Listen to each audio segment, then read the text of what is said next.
नमस्कार दोस्तों, stock market studies में फिर से एक बार आपको बहुत बहुत स्वागत है। तो आज मैं फिर से आपके सामने एक नहीं, दो नहीं, तीन तीन कंपनीज के बारे में चर्चा करूंगा। तो इस वीडियो को पूरा लास्ट तक देखिएगा कि इस वीडियो के अंदर सिर्फ कंपनी के डिटेल्स नहीं, कंपनी कुछ अपडेट्स के बारे में भी चर्चा करूंगा, जो अपडेट्स बहुत इंपॉर्टेंट है, जो आपको अपकमिंग टाइम्स में इस कंपनी के बारे में सारी जानकारी अभी से आपको देखने को मिल जाएगा। तो चलो देख लेते कौन सा कंपनी है।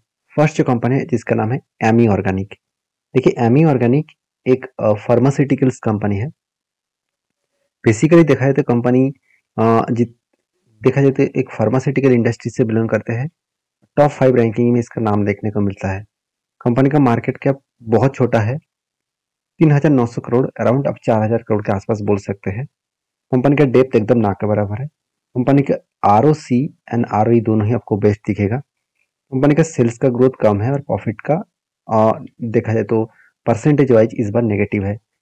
कितना ग्रोथ है कंपनीज का वो मैं आपको यहाँ पे दिखा देता हूँ। पहले फाइनेंशियल डेटास के बारे में बात करूँ तो आप देख सकते हैं कंपनीज का जो ROC एंड ROE है दोनों ही आपको एवरेज 20% के आसपास देखने को मिल जाएगा। कंपनी का नेट जो प्रॉफिट है वो 13% के आसपास ग्रोथ अभी करंट ईयर में चल रहा है। 5 साल में 12% और 3 साल में 14% के आसपास देखने को मिला। कंपनी का डेप्थ जो है, डेप्थ ऑफ इक्विटी ना के बराबर है और ROC जो है वो 18% के आसपास देखने को मिला है। देखिए कंपनी का मार्केट शेयर के बारे में बात करूँ तो कंपनी का मार्केट शेयर में देखेंगे तो कुछ कैटेगरीज में कंपनी का अच्छा खासा मार्केट शेयर देखने को मिलेगा। तो कंपनीज के अभी देखिए बिजनेस के हिसाब से देखा तो कंपनी इंडिया में 41% का बिजनेस कर रहा है, इटली में 19%, फ्रांस में 11%, स्पेन में 10% और अदर्स में 9.4% और मतलब इसराइल में 3.52%। कंपनी की बेसिकली जो बिजनेस है वो फार्मा इंटरमीडिएट 84% का बिजनेस है और स्पेशलिटी केमिकल्स के ऊपर 16% बिजनेस है। और कंपनी के ऊपर लास्ट कुछ फ्यू मंथ्स का अगर डेटा दिखा दूं तो कंपनी के क्वार्टर रिजल्ट में थोड़ा सा प्रेशराइज देखने का मिला है। कभी थोड़ा सा सेल्स ज़्यादा हुआ, कभी कम हुआ, इस तरीके से सिचुएशन बनता हुआ देखने को मिले। इसके पीछे और कोई रीज़न नहीं है। कंपनी का जो प्रोडक्ट है स्पेशलिटी केमिकल, उसका मार्केट में डिमांड कम हुआ, जिसके चलते कंपनी का प्रॉफिट मार्जिन में थोड़ा सा इम्पैक्ट आया। पिछले क्वार्टर में कंपनी 17 करोड़ का लॉस किया था, इस बार वो प्रॉफिट में कन्वर्ट हुआ। तो कंपनी धीरे धीरे करके खुद को एक रेंज के अंदर प्रॉफिट को मेंटेन कर रहा है। और बैलेंस शीट के बारे में बात करूं तो कंपनी के जो बोरिंग्स है वो एकदम ना के बराबर था, मगर कंपनी ने इस बार बोरिंग्स उठाया 100 करोड़ के आसपास। कंपनी का रिजर्व बढ़ता हुआ देखने को मिले और कंपनी का फिक्स्ड एसेट भी बढ़ा और खुद के बिजनेस के ऊपर इस बार 92 करोड़ के आसपास पैसे इन्वेस्टमेंट किया। तो बिजनेस के ऊपर जब अच्छा खासा इन्वेस्टमेंट किया जाता है तो कुछ ना कुछ बड़ा होने का पॉसिबिलिटी देखने को मिल जाता है।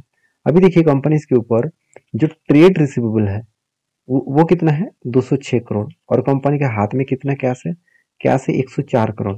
तो कंपनी कितना लोन लिया, 100 करोड़। मतलब कंपनी के हाथ में जितना कैश है उस कैश मतलब पैसे से ही खुद के जो कर्जा है उसको मिटा सकते हैं। तो इसके मतलब कंपनी के ऊपर ज्यादा कर्जा मैं नहीं कहूंगा। बाकी इस कंपनी के ऊपर म्यूचुअल फंड्स की क्या राय है आप देख सकते हैं। म्यूचुअल फंड ने लगातार हर मंथ में अच्छा खासा यहाँ पे बाइंग करते चले गए। अभी देखिए 1% के आसपास होल्डिंग था, वो बढ़ के हो चुके 5.5%। उसी तरीके से डीएस भी देखिए, सॉरी म्यूचुअल फंड के साथ साथ एफआईएस भी देखिए, फॉरेन इन्वेस्टर भी जो पहले 7% होल्डिंग करके रखे थे इस बार वो 11 साढ़े 11% तक होल्डिंग को कंटिन्यू किया है। मतलब इंस्टीट्यूशन के पास अच्छा खासा होल्डिंग है। बाकी बाकी प्रोमोटर के पास भी है, पब्लिक के पास भी है, सेम टू सेम 40% के आसपास। तो सारे पॉइंट्स को मैं एक साथ मेजर करके आपको बता दूं। कंपनीज के ऊपर जो टेक्निकली चार्ट पैटर्न्स बना ध्यान से देखिएगा।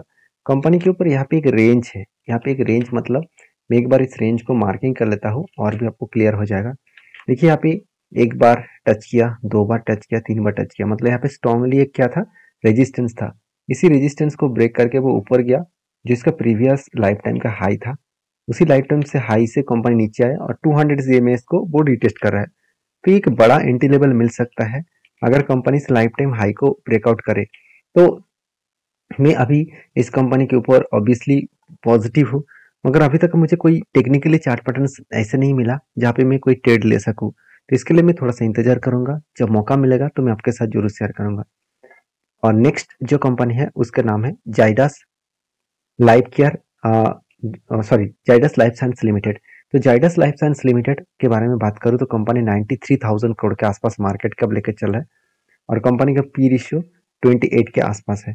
अभी देखिए कंपनी की आरओसी एंड आरओई 15% के आसपास देखने को मिले, डेप्थ एकदम जीरो है और प्रोमोटर का होल्डिंग 75% है। इस कंपनी के ऊपर मैंने एक ट्रेड लिया, वो ट्रेड किस बेसिस में लिया सबसे पहले वो ट्रेड को दिखा देता हूँ।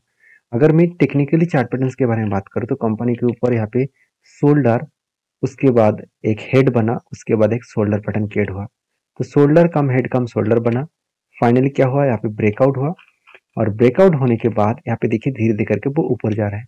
और जो मैं टारगेट लेकर चल रहा हूँ, मेरा जो टारगेट है इस कंपनी का 1020 का मेरा टारगेट है और 1020 का टारगेट है और मेरा एंट्री लेवल कहाँ पे हुआ, करीबन 670 रुपीज के आसपास। तो जो एंट्री हुआ, एंट्री लेवल से अगर टारगेट तक देखूँ तो इसका जो टारगेट निकल कर है करीबन 50% के आसपास।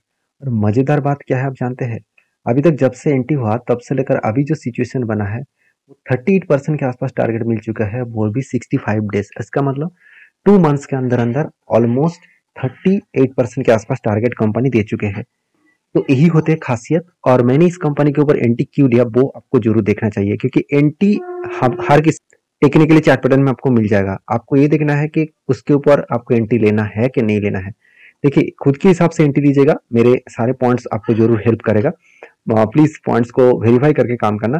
तो देखिए कंपनी लास्ट कुछ फ्यू दिसंबर मंथ का सेल्स दिखा दो तो कंपनी का सेल्स लगातार बढ़ते चले गए, एक्सपेंस को कंपनी कंट्रोल में रखे और नेट प्रॉफिटेबिलिटी देखिए 630 करोड़ से 790 करोड़ के आसपास देखने को मिला।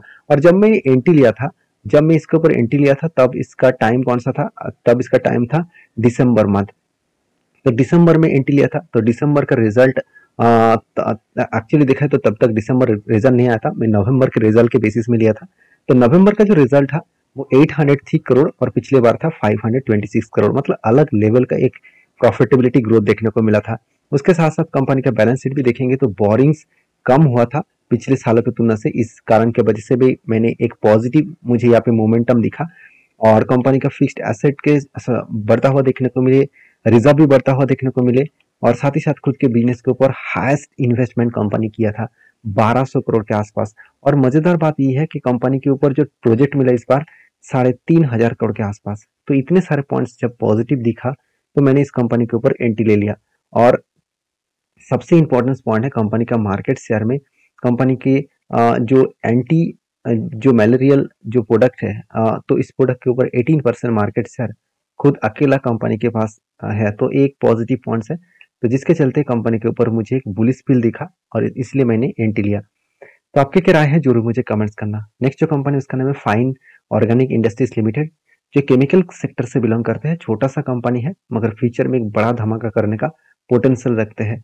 तो फाइन ऑर्गेनिक के ऊपर सबसे मजेदार बात यही है कि इस कंपनी के ऊपर जो टेक्निकली चार्ट पैटर्न बना वो देखेंगे तो कंपनी के ऊपर यहाँ पे शोल्डर कम हेड कम शोल्डर बना था। फाइनली मुझे लग रहा था यहाँ पे ब्रेकआउट करेगा मगर ब्रेकआउट हुआ नहीं और नेक्स्ट टाइम फिर से एक बार शोल्डर कम हेड कम फिर से शोल्डर बनने का मैं इंतजार कर रहा हूँ। तो कब शोल्डर कंप्लीट होंगे वो एंटी पॉइंट्स तब इसका टारगेट बनेगा। तो उससे पहले एक चीज को आपको ध्यान देना होगा कि जब भी कंपनीज के ऊपर इस तरीके से कोई भी पैटर्न्स बने, जब भी कंपनीज के ऊपर इस तरीके से कुछ स्ट्रैटेजीज बने तो हमेशा आपको कंपनी का फाइनेंशियल के ऊपर ध्यान देना होगा। अगर फाइनेंशियल सही है तब काम करना। देखिए कंपनी के फाइनेंशियल के डेटा दिखा दूं तो कंपनी का सेल्स ऑलमोस्ट 50% के आसपास कम हो चुके हैं, एक्सपेंस भी 50% कम है और उस कारण की वजह से कंपनी का नेट प्रॉफिट में उतना ज्यादा फर्क नहीं है, क्योंकि कंपनी का सेल्स कम हुआ तो क्या हुआ, कंपनी का एक्सपेंस को कंपनी अच्छी तरीके से कंट्रोल में रखे, जिसके चलते कंपनी का net profitability same to same रहा 106 करोड़ 100 करोड़ के आसपास। अभी इस कंपनी के ऊपर एक चीज और भी मैं बता दूं, कंपनी का जो प्रॉफिटेबिलिटी ग्रोथ है वो आपको बैलेंस शीट में भी एक चीज देखने को मिलेगा, रिजर्व में कोई भी कमियां नहीं है और बोरिंग्स एकदम ना के बराबर है।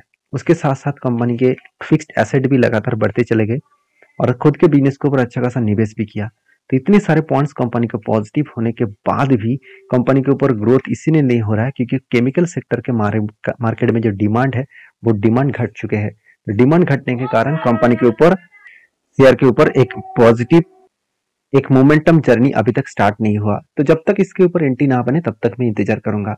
नेक्स्ट जो कंपनी उसका नाम है फीएम इंडस्ट्रीज लिमिटेड। तो इस कंपनी से 3200 करोड़ का कंपनी है। अगर इस कंपनी के बारे में मैं चार्ट पैटर्न्स के बारे में बात करूं तो 1400 की कंपनी आज 2500 के ऊपर चल रहा है।